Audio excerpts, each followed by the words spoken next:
Tie-dye clothing. What exactly is going on with the tie-dye? I feel like I scroll my Instagram feed and the entire thing looks like a homeschool craft project. Why has tie-dye come back? Don't get me wrong, I like a nice piece of tie-dye, a nice piece of classy, trendy tie-dye I'm into, but we've taken it to the next level this time around. It's head to toe, full sweatsuit tie-dye. And like men too, like men and women. Like when's the last time a woman has seen a guy in a full length tie-dye and be like, hey, mom and dad, I got a guy I'm gonna bring home. Yeah, we've just been dating for a while. Which guy is it? Oh, it's that guy in the full tie-dye. Never.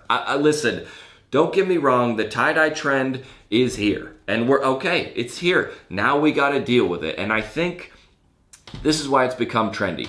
Because we're in a pandemic. No one has anything to do. No one's at work. No one's at school. Everybody's just at home, bored, looking for craft projects. And what has become of that? Tie-dye. Like, you know how when you when you have the 2 weeks off over Christmas break, like you're working and you're going to school or whatever, you get 2 weeks off and you're like, finally, I just get to rest, relax, and rejuvenate. And by like day 3, you're like, is 9 a.m. too early to open a White Claw? That's what happens when no one has anything to do. Bad things. You're like, after a week at home, you're like, you know what, I should probably text my ex-boyfriend just to see what he's up to. Like that's how tie-dye has come about. No one is doing anything and everybody's like looking for craft projects. Like I got people in my neighborhood that's got like 2 bags on their hand from the grocery store, buckets all over their porch, dipping the shirts with the rubber band and laying it out and dry. Like what?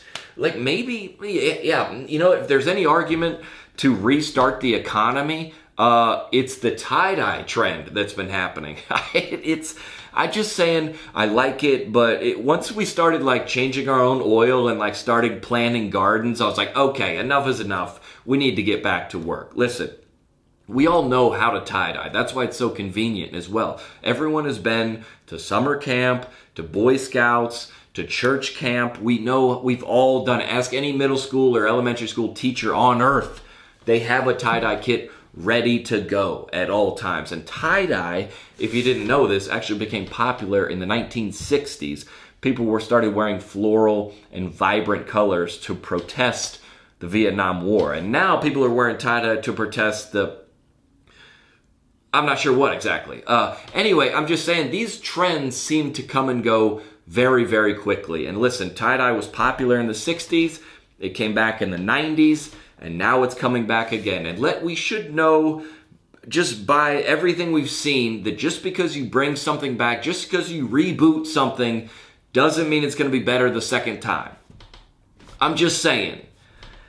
There are honestly too many examples. One more. Okay, we're done. I'm just saying, just because you bring it back doesn't mean it's going to be popular again. Honestly, the same thing has happened with fanny packs. Fanny packs in the 90s were I don't know if they were ever popular, actually, but they were people were functional at least. Let's give them that. They were very functional, and now they're back in style. But they're back in style ironically, and that's the difference. People are wearing fanny packs like, LOL, my mom used to wear these with her jeans, and now I'm like an Instagram influencer wearing a fanny pack. Like, we get it. It's like a joke, and now you're like taking it sincerely. Like, okay, fine. But be on top of the fanny pack trend, because that, you maybe have another month of that max until that's gone. Honestly, look, the same thing has happened with Champion. Remember Champion? Everyone was wearing Champion last summer, and now it's gone. No one's wearing. If you see someone wearing Champion now, you and your friends are just like, oh, poor guy, he doesn't know. It's one of those things. It's very sad. Like the ultimate. What if there was a tie-dye Champion fanny pack? I wonder if those exist. That would be the most try-hard fashion item of 2020, probably of ever, honestly. But look at the trends. That's why you follow me on the internet. I know this. You're like, John, tell us about what you're seeing in the fashion world. Because you look at me as kind of a leader in this area. That's not, okay, I was doing that ironically. That doesn't count. What I'm saying is pay attention to these things as they develop. Honestly, the same thing has happened to Crocs. I wear Crocs, but it used to be, like, let's say you go to you go to like a truck stop in like Iowa. John, why do you have to pick on the people of Iowa? They're good people. Why is this your example? Well,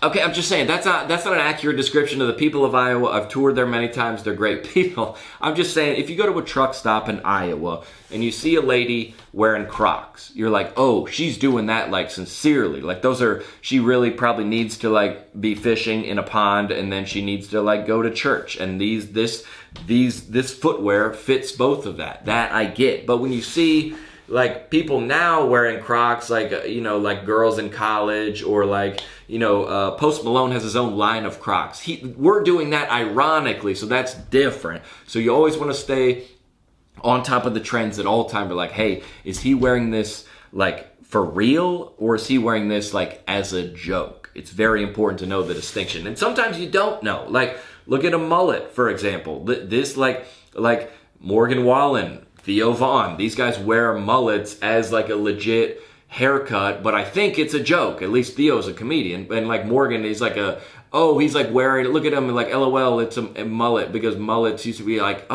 but again, if you go to Iowa, John, enough with the Iowa roasting. I'm hurt. I'm just saying, if you go to Iowa and you're on a farm and a guy has a mullet, you're like, oh, for him, this is functional. Like, he needs the hair to go over his neck so he doesn't get the sun on it, yet he needs the clear vision to, I don't know, plow the fields or something like that.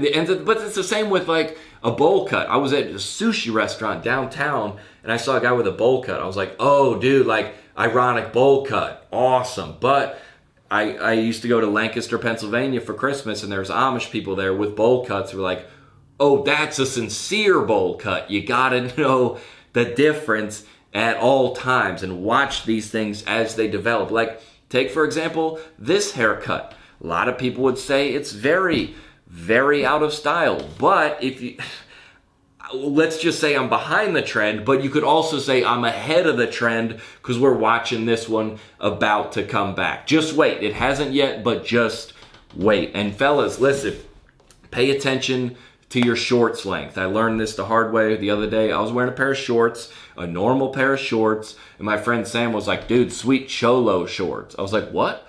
They're like, why? You can't wear shorts that long anymore. I was like, I didn't know. Now the shorts are out of style. Look at guys on the internet now. Very short shorts. Apparently that's a thing. So I had to get new shorts. And like, listen, I'll give you that I'm not particularly comfortable with the guys in the very short shorts. I'm not like, that's a good look. But hey, who knows? The fashions come and go very quickly. And pay attention, me especially, dude, because I got some Jinkos and a Von Dutch hat in my closet I can't wait to bring out.